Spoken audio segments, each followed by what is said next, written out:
sustainability is a journey and not a destination. So ask you, where do you feel like GM is right now in your sustainability journey? So I think at GM in the last few years, we've made several commitments. The commitment to be carbon neutral in our product and operations by 2040, the commitment to eliminate tailpipe emissions by 2035, the commitment to be renewable energy dependent across all of our plants and facilities by 2025 in the US and then 2035 globally. We've also made significant commitment into our all-electric future, investing $35 billion in the next 5 years in growing our EV and AV capacity, and then adding 2 million EV units by 2025 across the globe. So these commitments are very important. We stand behind them. It's taken a lot of work to get to this point.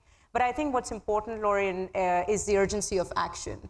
Right, that's something that we're really pushing towards. I remember I was sitting with you, I don't know if it was COP or this conference, but I quoted a Persian poet who said, "Mahar cheez ba dast dade ba shimas dast dadi," meaning that whatever we could have lost has been lost.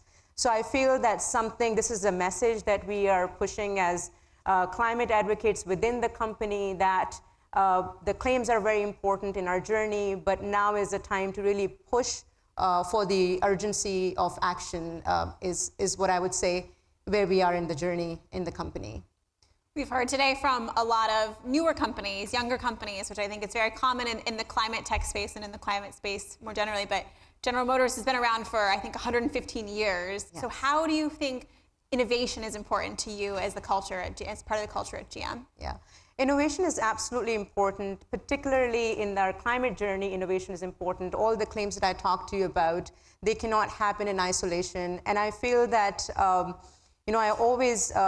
read a lot the books of a very famous climate fiction writer, Ursula K. Le Guin. I'm not sure how many people in the audience are familiar with her work, but there is something that she talks about, and there is actually a whole letter she wrote about that, which was around the collective back theory. So really kind of talking about solutions and things that can happen across different centers of excellence and from different people around the world. So I think my fear personally is that we could be moving from being a culture as a world, as a country, of being tech bros to now decarb bros. So there is, I sort of fear that, and I think keeping that in mind, the philosophy that I and a lot of other people at General Motors are trying to push for is this collective back theory of innovation, where ideas can come from anywhere in the company, doesn't matter what level you're at, it doesn't matter how big you are as a company or how small you are as a company. And I would say we have 3 different approaches that we have taken, and some of the work that I've spearheaded.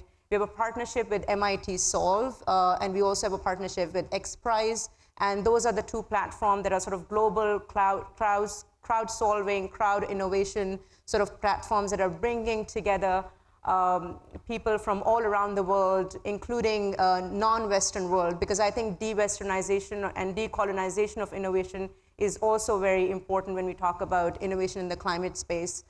We also rely on employees a lot. GM has a platform that's called iHub, and that really invites employees from across the company to bring their innovative solutions, whether it is climate or any other topic. Right now, we are running an iHub program for employees that's focused on circularity in sustainability. And then we also do a lot of partnerships. You mentioned startups at the beginning of our conversation. We have partnered with a number of startups in the recent history. I would want to mention our partnership with Wind Catching System. It's a Norway-based offshore floating energy making organization. We also have partnership with RMI, Rocky Mountain Institute, and there's a partnership that's focused on virtual power plants. We're also working with pretty much, I would say, one of the biggest focus areas, and something that I'm very excited about, is how do we electrify the fleet? So the entire idea of Bright Drop by GM is focused on fleet electrification. That's another innovative approach that the company is taking that's happening from within the company. So I think I would say a multi-pronged approach here, looking at organizations like Solve and XPRIZE that are helping with de-Westernization and decolonization of innovation, relying on our employee base with platforms like iHub, and then going out and connecting with amazing startups that are doing some brilliant work, and definitely looking beyond decarb bros. What a good place to leave it. Thank you so much, Hina. Thank you. Thank you.